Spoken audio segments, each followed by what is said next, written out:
Olá, você gostaria de conhecer a doutrina dos espíritos de uma maneira mais agradável e dinâmica? Então fique comigo.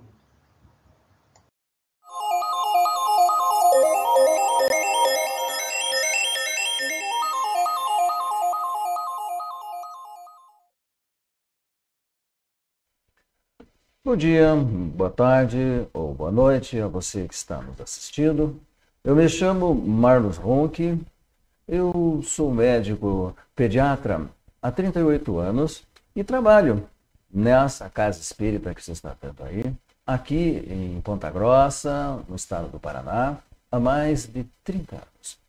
O objetivo de estar fazendo este vídeo e outros que nós faremos é passar os ensinamentos da doutrina dos espíritos.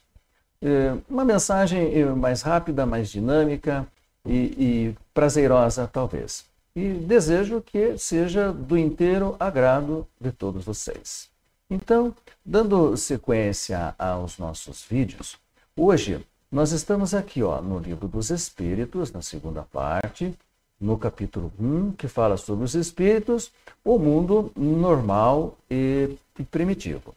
Mas antes de entrarmos nas perguntas e respostas, eu gostaria de contar para vocês a história de Júnior. Essa história que está contida no livro Deficiente Mental, que foi ditado pelo espírito Antônio Carlos. Antônio Carlos é um espírito que faz entrevistas na espiritualidade e ele nos traz estas histórias para que a gente possa ter uma melhor noção de como é o mundo espiritual, do que nos acontece depois da nossa partida. Então, Júnior, ele nos conta a seguinte história, a história dele.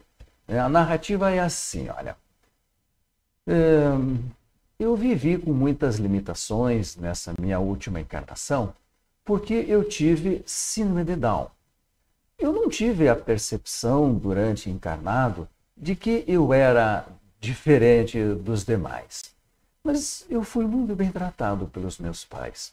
Nós não éramos ricos, nós tínhamos uma vida muito boa. Os meus pais eram aposentados e eu tive acesso a todas as terapias disponíveis na região e na época. E isso facilitou muito a minha vida. Meu pai, ele não tinha parentes, com exceção de um sobrinho que se chamava José. Então, era meu primo. José, sabe, José, eu não gostava muito de José. Mas mesmo ele me agradando, me trazendo coisas, me trazendo brinquedos, eu não gostava muito dele e eu não sabia por quê, porque eu não tinha essas percepções, certo?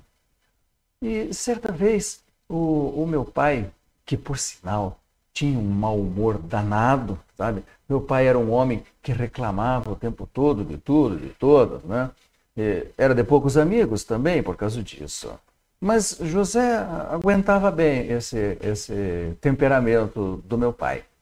E um dia, os dois conversando, o meu pai confessou para José que tinha uma grande preocupação, que era, já que ele e minha mãe estavam ficando velhos, e que eles iriam morrer, né? Um dia iriam morrer. E com quem que eu ficaria? Então, José disse assim, não, tio, o senhor não se preocupe. Júnior ficará comigo, eu cuidarei dele, não se preocupe. E daí, passado algum tempo, José veio com a ideia de que o meu tio deveria fazer um testamento para facilitar as coisas, que deveria ficar nesse testamento que todos os bens ficariam para mim, para Júnior, e após a minha morte, o meu desencarne, ficariam para José. Então, meu pai até aceitou e fizeram esse testamento. E a vida continuou, e José tinha um costume, né? José vinha nos visitar sempre altas horas da noite.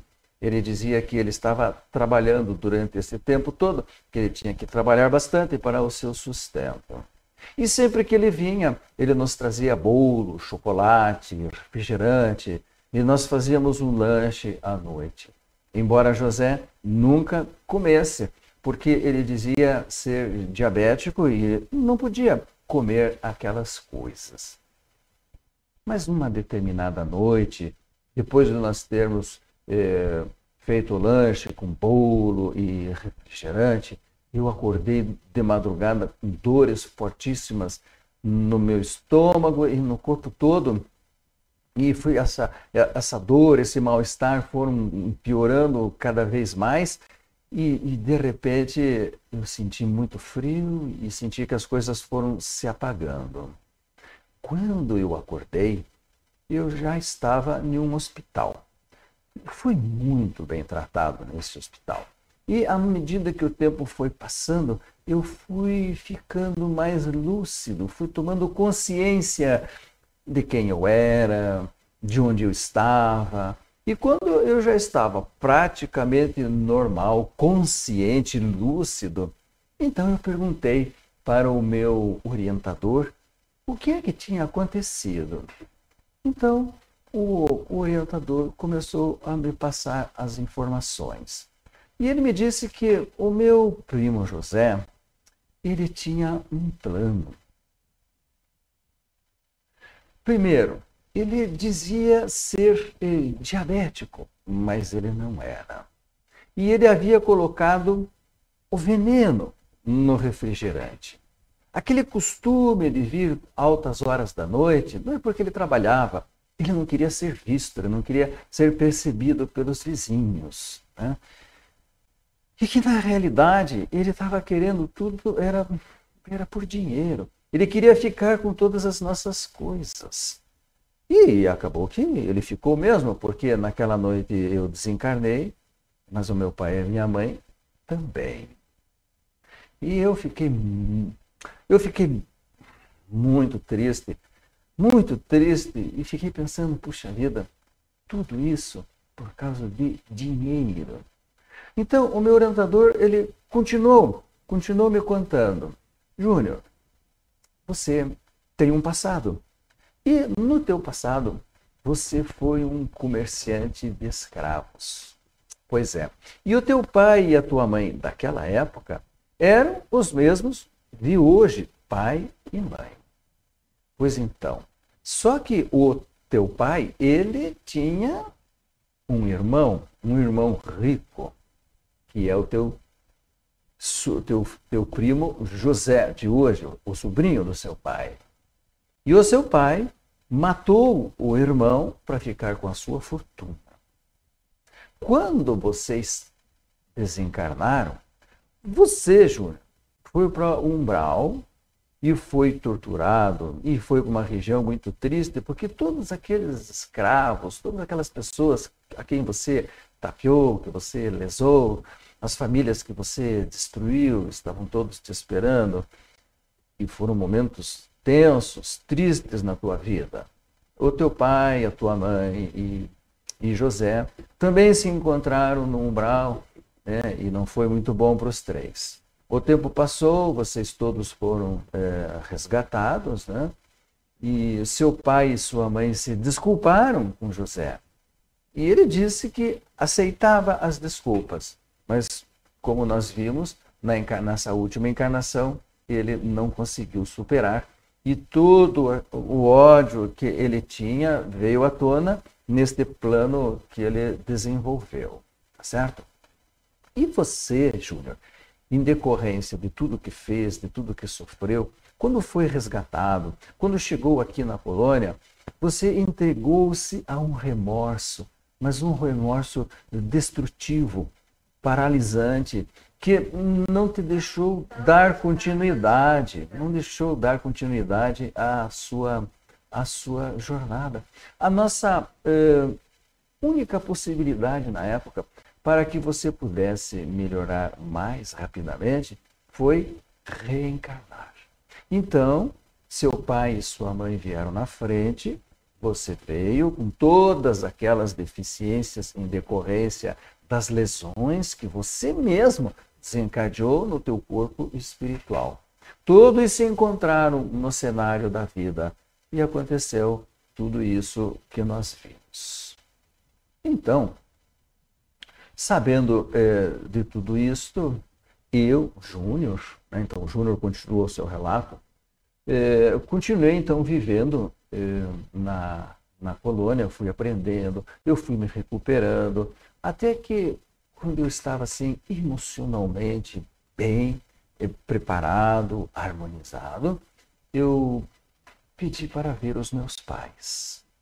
E foi quando eu soube que eles, depois que eles acordaram, que eles tomaram consciência de que eles haviam sido envenenados por José, e eles foram atrás de José e estavam, no momento, obsediando o primo José. Mas então eu tive a permissão com o meu orientador de ir até os meus pais. Eu tive uma permissão de 21 dias para ficar com os meus pais. E lá fomos nós então. Quando nós chegamos na casa do meu primo José, o ambiente era muito triste. O ambiente era tenso, o ambiente era denso, era escuro. As sensações eram muito ruins. José estava muito doente, a sua esposa extremamente irritada, brigavam o tempo todo e meu pai e minha mãe estavam lá desencadeando todas essas coisas. Quando eles me viram, foi uma grande surpresa. Sentei, conversei, contei para eles todo esse mecanismo da justiça divina, contei para eles da vida na colônia, de como seria melhor, mas eles, a princípio, não conseguiram perdoar José e resolveram ficar ali. Tempos passaram quase 8 meses, até que eu conseguisse, em visitas, sempre com a orientação, sempre com o meu orientador, consegui convencê-los. E, ao final dos 8 meses, eles, então, vieram comigo para a colônia. Então, essa é a história de Júnior, que nos conta que, vocês vejam bem, tudo que nós semeamos, um dia nós colhemos. Que cada um tem um tipo de desencarne, de morte, de acordo com a vida que teve, de acordo com as suas crenças, de acordo com o seu grau de conhecimento, e que cada um vai para um lugar da espiritualidade também de acordo com as suas sintonias, com as suas vibrações.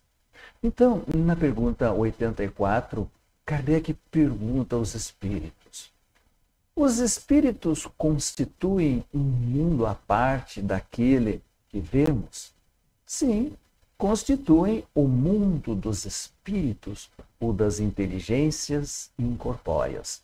Então, o mundo da matéria não é o único. Nós temos o mundo dos espíritos.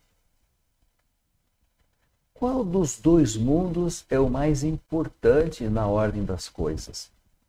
O mundo espiritual ou o mundo material? O mundo espiritual, que preexiste e sobrevive a tudo. Ou seja, o mundo espiritual já existia antes do material. A grande realidade é que o mundo espiritual é a nossa casa. E a matéria onde estamos hoje, ela é temporária. Nós estamos aqui por algum tempo e sempre retornaremos à pátria espiritual. O problema é que quando nós estamos aqui, nós esquecemos tudo o que aconteceu lá. E aos nossos olhos, a nossa vida real é essa agora. Pois é, e daí é que começa o problema. Porque daí nós nos envolvemos com as coisas da matéria e esquecemos as coisas espirituais. Como assim, né? Essas coisas da matéria? Pois é, nós nos envolvemos com o nosso dia a dia, com a nossa sociedade, com os valores que nós criamos. E achamos que isso é tudo normal, que é o importante. Nós achamos que é importante nós termos, nós possuirmos, nós mandarmos. Pois é. Esquecemos que o objetivo do mundo material é nós aprendermos a sermos bons, aprendermos a sermos sinceros, carinhosos, caridosos, aprendermos a nos amar. E é claro, tudo que nós criamos ali fora na sociedade, eles são instrumentos que nós criamos para o nosso conforto, para o nosso bem-estar, e eles servem para o nosso aprendizado. Não é para desdenhar da matéria, é para respeitar, mas também não é para ter um sentimento de posse, que achar que tudo é a matéria, porque a maior certeza que nós temos na vida é que um dia todos nós morreremos e tudo aquilo que existe aqui na matéria vai ficar. E nós retornaremos à pátria espiritual só com aquilo que nós aprendemos, aquilo que está na nossa casa mental, dentro do nosso coração. Na pergunta 86, Kardec pergunta: o mundo material poderia deixar de existir ou nunca ter existido sem alterar a essência do mundo espiritual? Sim, eles são independentes. Entretanto, o relacionamento entre eles é permanente. Então, poderia existir um mundo espiritual sem o material? Sim, mas a nossa evolução seria muito lenta. É aqui na matéria, é aqui o laboratório onde nós vamos experienciar as coisas. O problema é que nós ainda não temos olhos para ver. Este que é o problema. Um exemplo. Digamos que no nosso projeto reencarnatório, eu cogitei com o meu orientador que eu preciso ter mais paciência, aceitar mais as coisas que acontecem na vida, sem rebeldias, sem revoltas. O meu orientador disse assim: então tá bom. Na realidade, o que você está querendo experienciar é resiliência. Ou seja, mesmo diante de uma situação difícil, estar sempre caminhando em direção a Deus. Nunca desistir. Ter consciência de que está difícil, mas não desistir. Não se entregar a revoltas, a raivas. Pois é, resiliência. E daí eu venho, reencarno, e de repente a minha vida é difícil. Eu quero as coisas, eu não consigo. Eu não consigo ter acesso aos bens materiais, porque eu não consigo um bom emprego, porque eu não tive acesso a uma boa escola, né? Eu tive uma série de problemas, a minha família não tinha condições de me dar um estudo padrão, e eu tive que me contentar com o 2º grau, por exemplo, e já tive que lutar pelo pão de cada dia, já trabalhando desde cedo. Então, uma vida que na realidade é a vida da grande maioria da nossa população.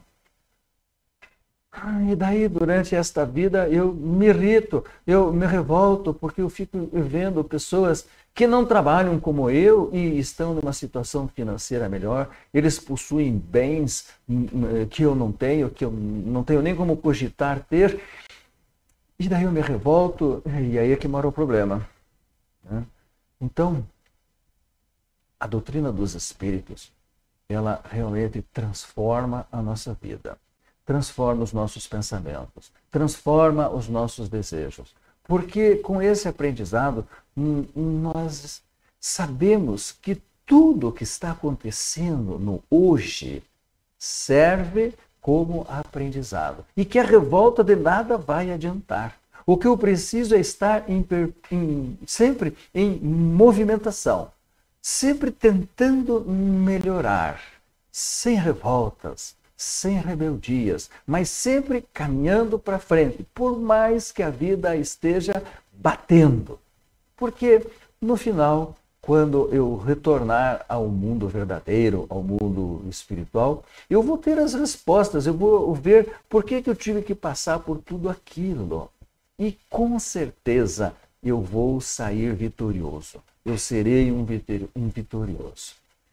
É isso. Então, na próxima pergunta, na pergunta 87, Kardec pergunta: os espíritos ocupam uma região determinada, circunscrita no espaço? Olha, a resposta foi assim, olha. Eles estão por toda parte e povoam os espaços infinitos. Muitos estão ao lado dos homens, observando e atuando sobre os seus pensamentos. Eles são uma das forças da natureza. São os instrumentos de que Deus se serve para a execução das suas vontades. Porém, nem todos têm a liberdade de ir a toda parte. Se nós podemos estar em todas as partes, mas não temos a liberdade de ir em toda parte, por quê?